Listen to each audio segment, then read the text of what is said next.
My name is Kristinn Hrafnsson. I'm the editor-in-chief of WikiLeaks, and this is my colleague Joseph Farrell, who is the ambassador of WikiLeaks.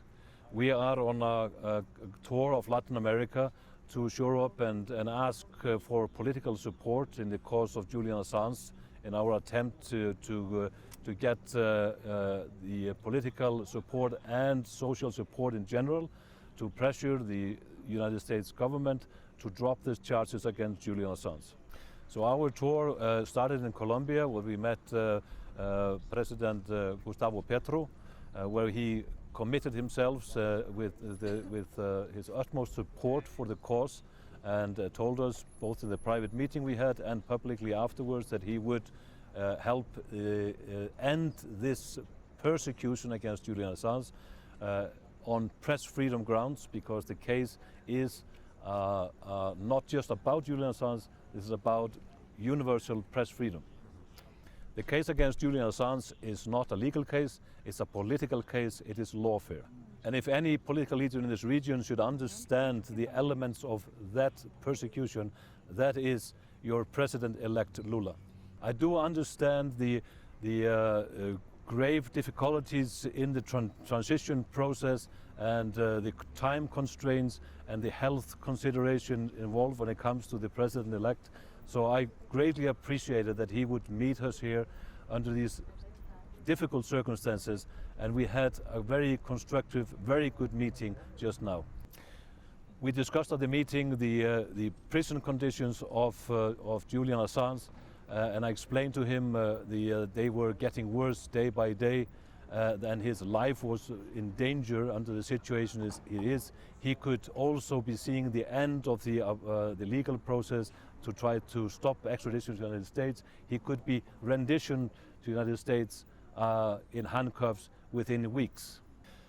President-elect Lula understands clearly. He has been following this case for a long time, and he understands with clarity the grave danger that this case, this precedent, can cause for press freedom, where this case can endanger journalists all around the world, and it can endanger the security of you here today as journalists if this is not stopped.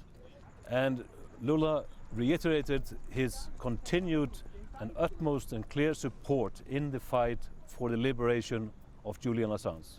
We of course discussed many ways that there could be on the table for his involvement.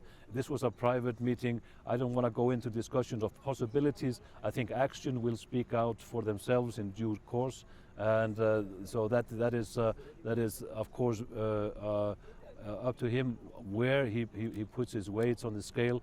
But I am absolutely certain that he is willing to do it and will do it, and it will have an effect, because Brazil is now in the eyes of the world. People are watching Brazil. People are watching with amazement that there is a political wind of change here in this country.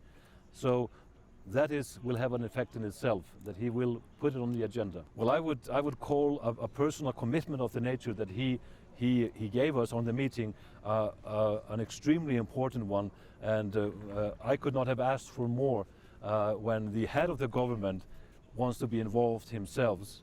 So I am extremely happy with the outcome. I think it was extremely important to hear his voice, and I'm looking forward to the future of seeing that in action.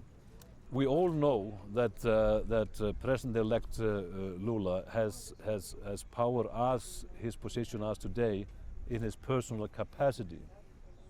Of course, formally, to my knowledge, and I don't know the details of the internal politics and the transition, whether he has to wait for a new year or for the government to take any direct actions.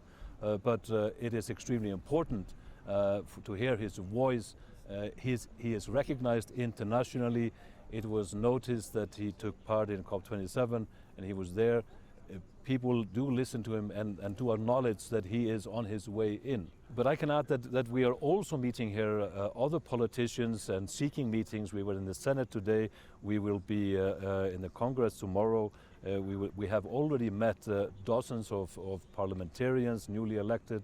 We will seek more tomorrow, and we are hoping to have a broad support not just from the executive branch, but also from the legislative branch and among organizations. We are going to Rio from here to support, to get the garnish the support of media organizations. So this is a holistic approach on many platforms, on many levels, on all levels. But again, I must say that I am extremely happy for the outcome here, to have the chance to meet President-elect Lula on this very difficult moment. So I do really appreciate it from the bottom of my heart that he can see and sense both the horrible conditions that Julian Assange is enduring at the moment, and also the grave implications to press freedom, which is ingrained in this whole case and is acknowledged by every organization now: Amnesty International, Reporters Without Borders, the International Federation of Journalists, and I can go on and on until the middle of the night, just talking about the organizations behind us now. But the time is now, the time is running out. We need to act as soon as possible because his life is in danger.